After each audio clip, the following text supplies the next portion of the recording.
How's it going, everybody? Welcome back to the channel. Today I wanted to do a video on the Elder Scrolls Online and whether or not you should consider playing here in 2024. As always, if you find anything helpful in this video, don't forget to hit that like and subscribe button. Let's get right into it. So the Elder Scrolls Online, ESO for short, is basically a giant MMORPG set in the world of Tamriel, and it's the exact same universe as some popular Elder Scrolls series such as Skyrim and Oblivion, though for those of you who didn't know, it's a really great game in my personal opinion. It was released back in 2014, and they did have some issues back at release, especially when it came to servers not really working the way they expected them to. There were, obviously a huge influx of players coming to the game, just based off of how popular it was back then. And it's still very popular today. It's actually one of the most played MMOs to date. And that has actually the most, concurrent players playing at the moment. So ESO is definitely, when it comes to just atmosphere, immersion, it's one of the top MMOs currently right now. And that's just not my personal opinion. That's, an actual fact. Just, based off of numbers alone, off the different platforms that they offer it on.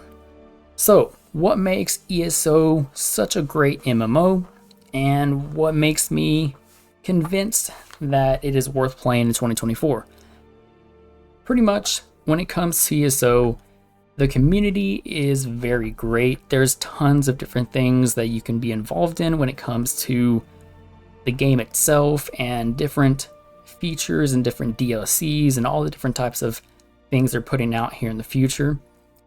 When it comes to, let's say, for example, the quest, the combat, the crafting, they're constantly putting out updates and new expansions, new DLCs, and it really drives the player base and, really gets players excited for new content coming out, especially this year. This year, since it did, come out in 2014, it is the 10th anniversary of its release. So they've constantly been putting out features, different features, different content, different DLC. This year, for example, here recently was the Gold expansion, the Gold Coast expansion. That one is a really, really, really great area. It's a really nice area, in my opinion. In MMOs, I'm a real big person. I'm real big when it comes to, how areas look. And the Gold Coast, in my opinion, is one of my favorite ones. Second being Somerset Isles. I just really like the open feeling, the open world look to it. I think that's really what drives an MMO, especially when it comes to, the immersion. For me, it's a 10 out of 10, and it really hits where it needs to. So, one of the things that is very popular in any MMO is offering a variety of classes, races, alliances, all that good stuff. That's pretty much, what players look for in an MMO, because it is based off of, that immersion, that character creation. So one of the things that's probably the most, in my opinion, the most controversial subject out of the entire game is the membership. Having to pay for a membership in any MMO is fine, as long as you feel like you're getting your worth out of it. For example, ESO Plus membership is, I believe, $14.99 a month, and that is a recurring subscription. However, some of the bonuses or some of the pros you can get for that membership are monthly crowns. I think it's like 1,700 crowns every month. And you get access to all the DLCs. So any current DLC that is out right now, you get instant access to. However, I don't know how to word it, but the one that is the most current, like the absolute most current, for example, this one would be the Gold Coast. You actually don't get access to that. You have to buy that separately, which is kind of weird. You would think they would throw that in there because you get access to every DLC, before that, except for the most current ones, which is kind of weird in my opinion. Kind of scummy, making you pay extra for that, but it is what it is. And another thing that is actually probably the most controversial out of the entire membership itself is the crafting bag. So whenever you get a membership, it includes a crafting bag. And if you notice, when you don't have a membership, anything you collect just goes straight into your inventory, and you only get like 60 slots to begin with. So all those, you will notice those will fill up extremely fast. And if you have any type of, any type of inventory management in any MMO, your inventory fills up very fast. So one of the things that ESO Plus does, it gives you a crafting bag. So any crafting materials, any runes, anything that you make stuff with will go to a separate crafting bag, and that storage is infinite. Once your membership ends out, you can pull from that bag. You just can't add anything into that bag once your membership runs out. So a lot of people like it just for a month to cram as much stuff as they want in that bag, and then they don't pay for the month after that, which is fine. Completely understandable. But then you go back to, having it go back to your inventory, and it turns into an inventory management hassle. A big pet peeve of mine is not ever having enough room. I like to hoard things in games, so that's always a real big thing with me. One of the things that you do get with ESO Plus is an experience boost, and you get a 10% boost of experience gain, gold acquisition, crafting research, and crafting inspiration. So basically, like I said, helping you progress faster in the game, and without that membership, you do not get that. Pretty self-explanatory, nothing too crazy, just a little bit of an XP boost, but like I said, nothing too crazy. Now, some of the bad things of the membership. In my personal opinion, I would recommend it just because of the crafting bag alone. All the other things are fine, the membership, crowns per month, whatever.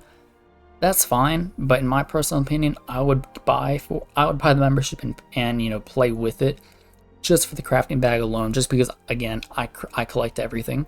So that's one of the things that I really need. It's very essential to my gameplay. So now here's the bad things about the membership. One of the things is the recurring cost.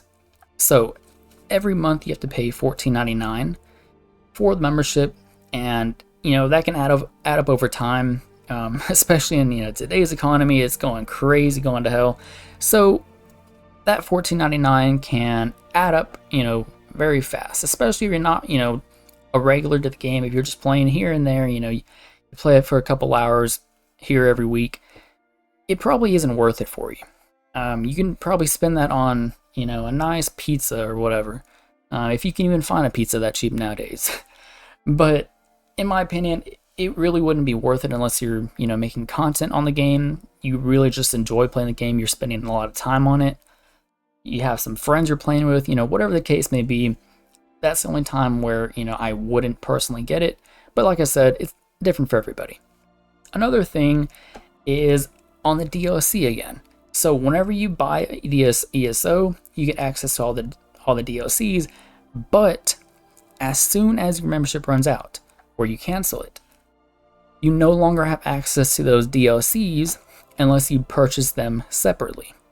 So even though you have access now, let's say you're trying to craft something with a DLC, armor style, you will no longer be able to do that if you don't have access to those DLCs. So that's one of the bad things about it. So just, be aware of that. And another thing that you also want to be careful on, like I said, the crafting bag is very crucial to me. If you want to be a more regular player, you'll become dependent on the crafting bag, kind of like I have, for example, which is a really bad thing. So when you become dependent on the crafting bag, you almost have to pay to play. So just because of the increased storage, the crafting bag, how convenient it is, when you don't have access to your ESO membership anymore, essentially you're losing access to them, to your entire crafting bag, and that increased bank storage and everything, you're instantly going to be, over the limit on your bank. You can't put anything else in your bank. You can only take out. You don't lose access to your bag or bank. You just can't put anything in because you have too much. You're over the limit. So it can be, it can feel pretty restrictive whenever you become dependent on that. And you think, well, God, I have to pay $14.99 now if I even want to play and log in. So that's another thing, just, be careful, watch out for. So I touched on a little bit of the DLC content in ESO, and when it comes to DLC, it can take different forms, including, different story zones, different dungeon packs, as well as different chapter releases. And, ESO's term for a larger expansion. Basically, each DLC has its own price. Like I said, if you choose to actually buy it while you have ESO membership, or if you just choose to buy it outright and you don't have the membership, they usually start at around $15 for a actual story zone or a dungeon pack, and you can buy them with crowns in the crown store. And to me, I guess $15, I don't know if that's anything, crazy what I would actually choose to pay. I've bought DLC for other games, and they range from anywhere from $30 to $45, maybe even $50. So really, $15 for a story zone or dungeon pack is, I guess, normal, considered normal. And, you can expect to pay $40 for a chapter expansion through the DLCs, and even chapters, they basically go on sale all the time, and you can find it for a lower price. For example, the Gold Road DLC, the most recent one, was on sale for pretty cheap, and I believe it just went off sale, unfortunately, but it was still really cheap to pick up. So that does, give you the freedom to pick and choose which additional content you do want to purchase based on your interest, your play style, whatever the case may be. And like I said, there's also, the optional ESO Plus membership that does give you access to all the DLCs. So that's only $15 a month, $14.99 with tax. So that's also a really great option as well. So next, what we have is solo content versus group play. So as an MMO, the Elder Scrolls Online has a surprising amount of solo content.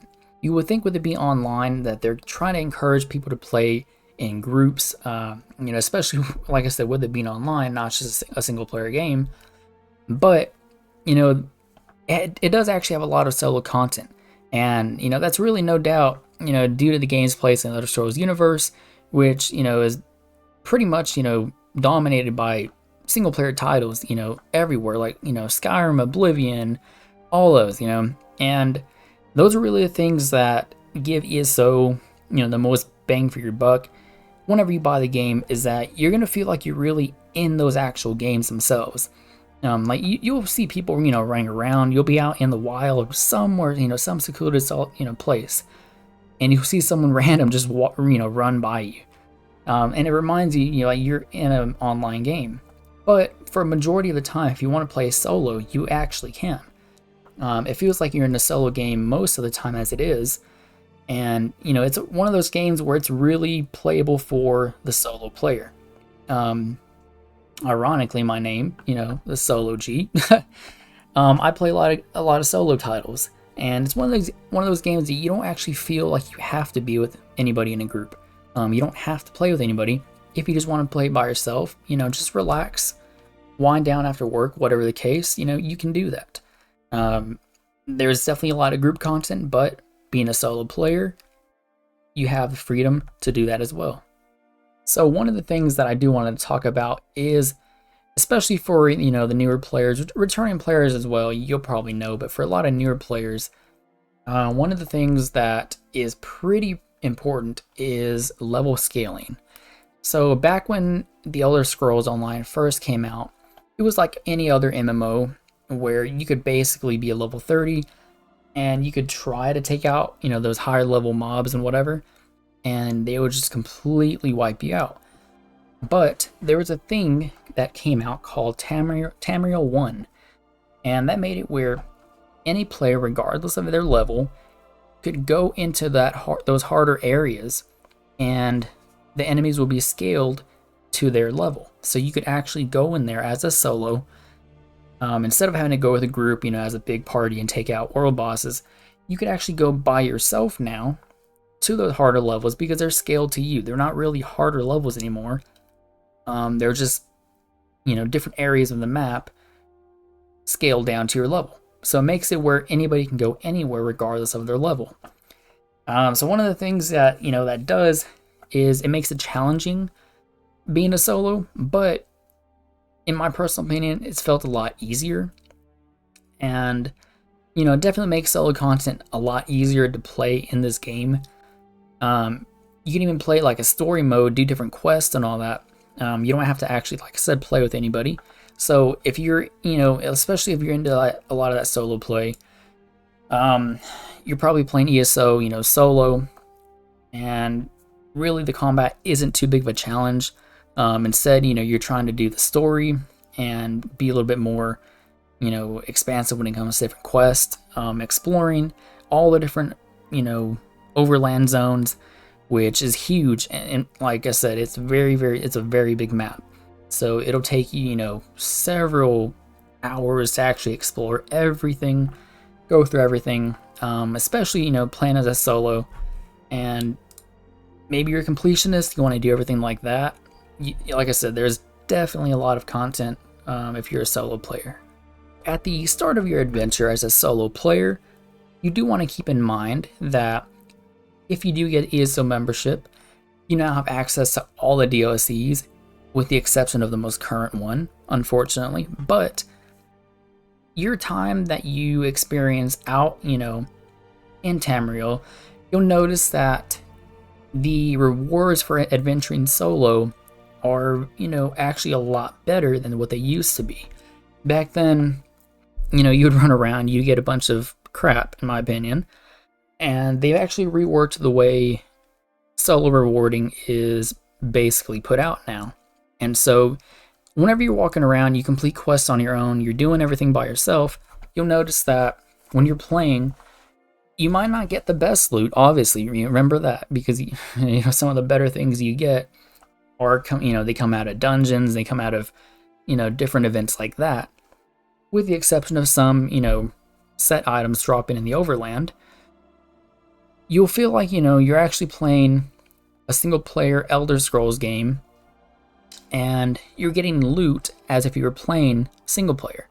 And so if you want that overall reward and just the structure to feel like it's actually rewarding as a solo player in a Skyrim type game, then you'll definitely get that here in Elder Scrolls Online. Just strictly based off of the pieces of armor sets you can collect from any boss in the overworld. In any zone, literally any zone, they drop different set pieces, and they might not be the best pieces, obviously, but they do drop really good items. And especially starting out, those are really good just to go off of.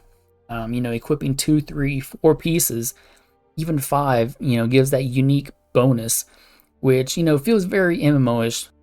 The best weapons and armor are generally found in gear drops over and over, farming dungeons, farming bosses. As any true MMO, you find the best things out of farming these dungeons or bosses. So one of the things that ESO really shines on, even better in my personal opinion than the actual solo content, is group content. So whenever you're actually going into this group content, one of the things that once you hit level 45, there's a thing called a pledge. And you can go over to these areas, they're little NPCs, and they give you a pledge, which is basically saying, hey, go do this dungeon, complete it, kill the bosses, come back and talk to me. And when you do that, they'll give you, a lot of XP, and they'll give you a key. So whenever you can use the keys to, I think you have to get up to 8, and you can use them for certain set pieces from that NPC. I definitely encourage doing that. Out of the normal dungeons, you get 1, and out of the veteran dungeons, you get 2 keys. There's things called, like these 4-player dungeons and 12-player trials that you can group up and do in ESO anytime And, for any content, it's the 4-player dungeon experience that, has really, given that unique feel to the Elder Scrolls Online. And the combat is so immersive. It's very fun. It's very, unique in its own way. And I know a lot of people have kind of critiqued the combat and how it looks and how it kind of feels a little sluggish. It might, like not be up to par with how realistic combat can be in other games, where you actually swing an axe and you have to actually time it. I've heard it all. In my opinion, it's fine the way it is. It did come out in 2014, so how it is now. It kind of feels a little bit like Skyrim a little bit, but I mean, it's kind of that theme they're going for, if you get what I'm saying.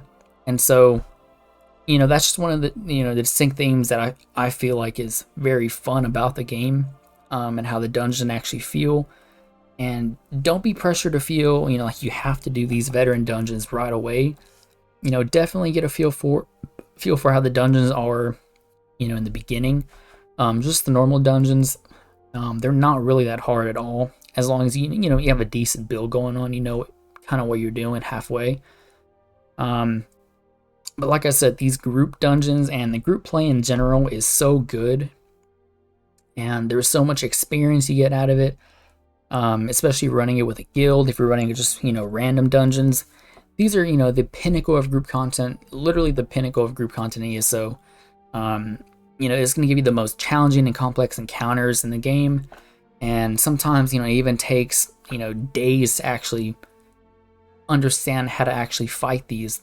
Because you can think of a game like, Lost Ark, how you actually have to learn the mechanics of the boss and the dungeons and everything. You don't just go in there, swinging your sword around and, ooh, I got a set piece. No, it actually takes time to learn, these intricate mechanics. It requires every person to play their part, the DPS, the tank, the healer, especially in the 12 ones. The ones where 12 people are in there, everybody has to play a part. And, that's really one of the things that speaks to, the extent of how fun the Elder Scrolls Online can be, especially playing, in group roles. It's a really, really fun way to play. If you want to play solo, definitely do that, but just know there is group content, plenty of group content available. So one of the things that I've seen a lot of people mention in the past in different comment sections is they say that the Elder Scrolls Online is a very pay-to-win game. I actually disagree with that. In the extent of being pay-to-win, really, it isn't, in my opinion, because everything that you can buy with actual money, real money, you can buy crowns, for example. And, although the, crown shop is a pretty pricey shop when you actually compare it to the, real money, these things cost anywhere from $15 to $100 of real money, which is crazy, but nothing really gives you an edge over making you stronger than other players. So, like I mentioned, the different DLCs and chapters you can get with membership, a lot of the things are mainly just quality of life upgrades, different cosmetics. You're not really, buying anything. You can't buy levels, essentially. I mean, you can buy crowns to buy experience scrolls, and which, make you level up 50% faster for an hour. But you're not really paying, like you're not buying something to boost your levels up 50 levels in 5 minutes, like you actually have to level it up yourself and play the game. So you can't go just buy weapons, buy armor, buy, all these things in the game straight away. So that's one of the things that I've seen, people spending real money. Like, yeah, you can spend real money to respec your character, buy food, buy buffs, get an experience scrolls like I mentioned, just basically a level faster. But, a lot of the cases are actually, just different alternatives to the game where you just want to level up faster. You're not really getting stronger than everybody else. You're just leveling faster. I mean, if you level up, you're essentially getting stronger, getting better gear. But like I said, you can't buy gear in the game. So it's kind of a waste to actually, spend money on the different things in the game, in my opinion. Like, yeah, you can go buy a nice house in the game for 12,000 crowns, but do you actually want to spend, $70, $80 for that in-game virtual house? Like, that's up to you. But you're not really getting an edge over people. It's just more of a cosmetic and a quality of life, different things you can put in your house to make the game easier. But you're not doing it to actually, pay to win, so to speak.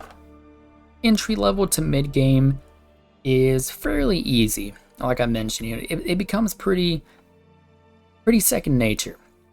You go into different dungeons, you go into the battlegrounds, PvP, PvE, whatever the case may be. It all feels pretty easy. You feel like you're settling in, you know your build. You might be getting your armor, your weapons, your full sets, whatever the case may be. You feel at home. But one of the things that I have noticed is whenever you're trying to get to those in-game dungeons, the veteran dungeons, the trials, one of the things I've noticed is the difficulty. You'll notice like a huge spike. There's a huge learning curve when it comes to those.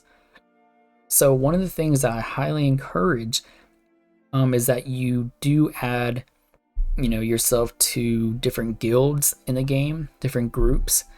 They have different tags. They have casual, they have role playing, they have dungeons, trials, they have hardcore, they have PvP, PvE only, all different types of different tags, different guilds for anybody, any type. Whatever you're into, they've got it. And not only that, most guilds actually nowadays have discords that you can go join, and they have tons of guides, tons of people, and they're willing to help you. Just basically learn this new content whenever you do get there.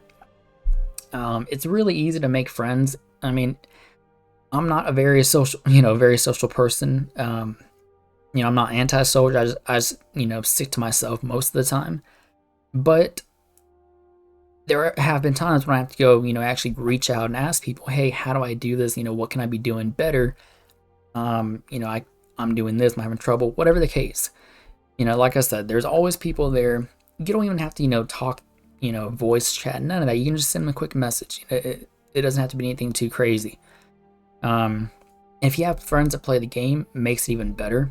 You can create your own guild, but I highly recommend just joining an established guild for now, until you have a good cash flow, because it does become pricey, especially, getting everything, all the, master workbenches, whatever, those things everything's pricey. So what I would do if I were starting out the game, or if I was returning to the game, I would definitely, try to start joining. I think you can join up to 5 guilds at a time. And I would definitely join 5 guilds that I feel like is going to fit my play style the most. And, like I mentioned in the beginning of the video, the ESO community is full of, great people who are more than willing to help teach you, different things about your build, different things about dungeons, different mechanics, different ways to fight in the game, PvE or PvP, all the dungeon mechanics, all that stuff. There's all types of guides that people make, all types of videos on YouTube. One of the reasons I'm actually making the video now is just to help familiarize, newer and returning people to the game in 2024, just so people know that, yes, this game is still worth playing. There's all kinds of things that they're putting out, hopefully a new race, different things that we can actually play, the spell crafting, the combat, literally everything in the game is always being, updated, and all these features are always being added. So if you're definitely looking to get into the Elder Scrolls Online, that's something that I would encourage. In 2024, you're not late to the party. You might be 10 years late, but everything, is just getting started when it comes to the actual content. There is loads of content to play, loads of DLC. And like I said, if you just want to play casually, feel free to do that. And if you want to get a membership, you can always do that. And then you'll basically unlock all the DLCs, like I said, with the exception of the newest one. But there's a ton of content, and it's just one of those games where, you know, it's fun to get into. You don't have to play every day. Don't feel like you have to treat it like a job. So it's one of those games, like I said, you can just enjoy, relax, play, put some music on, and hang out. Especially if you're a solo player like myself, it's one of those games where you can just sit back, relax, enjoy, you know, drink some tea, drink some coffee, whatever, and enjoy it. So as always, if you found anything helpful in this video, hit that like and subscribe button, and I'll see you guys in the next video.